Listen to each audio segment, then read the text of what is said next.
soleh dan solehah. Gimana kabarnya pada pagi hari ini? Semoga Ananda semua selalu dalam keadaan sehat walafiat dan selalu bahagia. Amin. Ustazah ingatkan kembali bahwa pembelajaran kita sebelumnya yaitu tentang manfaat kemerdekaan bagi bangsa Indonesia. Hari ini tujuan pembelajaran kita yaitu setelah menyimak video pembelajaran dari Ustazah, diharapkan Ananda semua bisa mengetahui upaya apa saja yang dilakukan oleh bangsa Indonesia untuk meningkatkan kesejahteraan pasca kemerdekaan.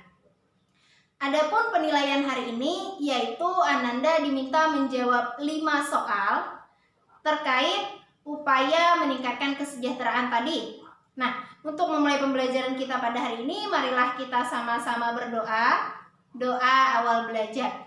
Bismillahirrahmanirrahim. Rabbi zidni ilma warzuqni fahma. Amin. Semoga dengan doa tadi pembelajaran kita pada hari ini berjalan dengan lancar dan Ananda semua diberikan kemudahan dalam memahami apa yang Ustazah sampaikan di video ini. Anak Ustazah dan Ustazah, ingatkan selalu untuk cuci tangan ya, pakai sabun, agar kita selalu menjaga kebersihan diri supaya kita terhindar dari segala macam penyakit.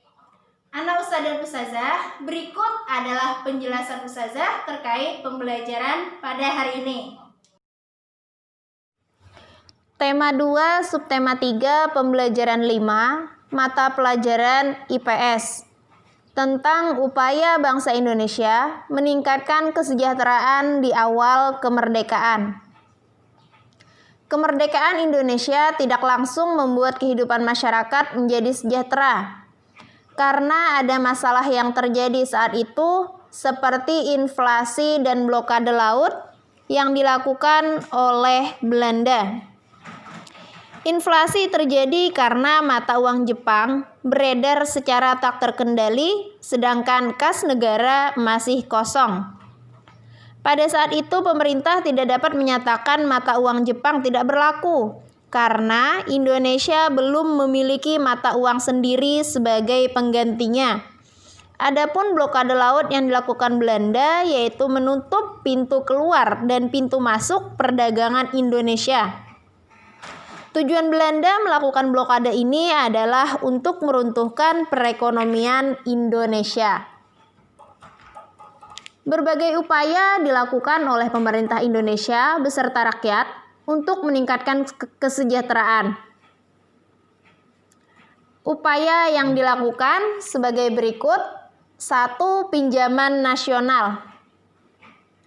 Program pinjaman nasional ini dilaksanakan dari Menteri Keuangan Insinyur Surahman. Untuk mendukung program ini, maka dibuatlah Bank Tabungan Pos untuk penyaluran pinjaman nasional guna meningkatkan kepercayaan masyarakat kepada pemerintah. Yang kedua yaitu konferensi ekonomi, bertujuan untuk memperoleh kesepakatan yang bulat dalam menanggulangi masalah ekonomi yang mendesak. Di antaranya terkait produksi dan distribusi makanan, sandang, serta status administrasi perkebunan.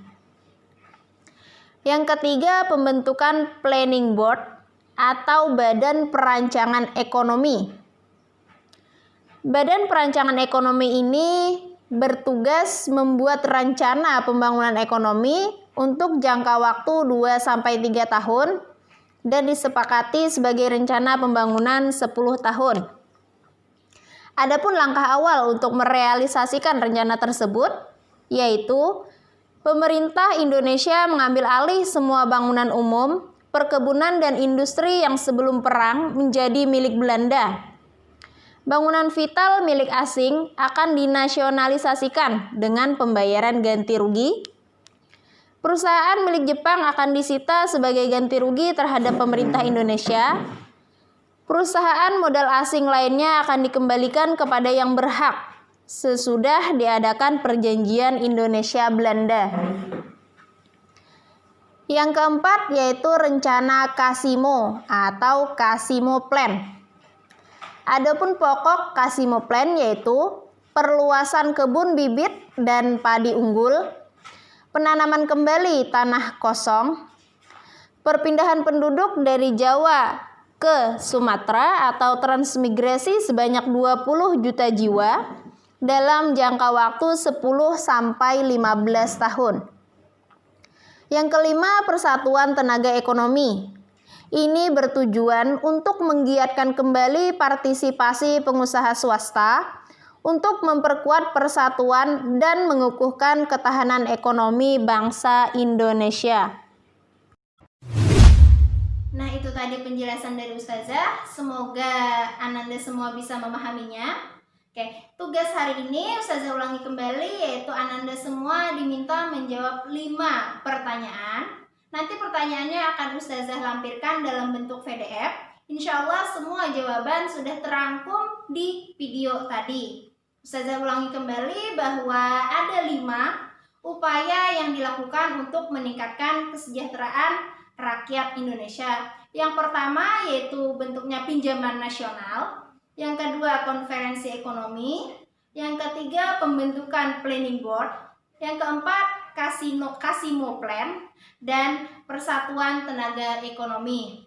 Itu tadi pembelajaran kita pada hari ini. Semoga bermanfaat. Semoga bisa menambah pengetahuan Ananda semua. Dan jangan lupa untuk selalu bersyukur dan terus bersungguh-sungguh untuk mencapai apa yang kita cita-citakan. Karena keberhasilan ditentukan oleh kesungguhan diri kita sendiri, bukan oleh orang lain. Sekian dari Ustazah, salah hilap mohon maaf. Assalamualaikum warahmatullahi wabarakatuh.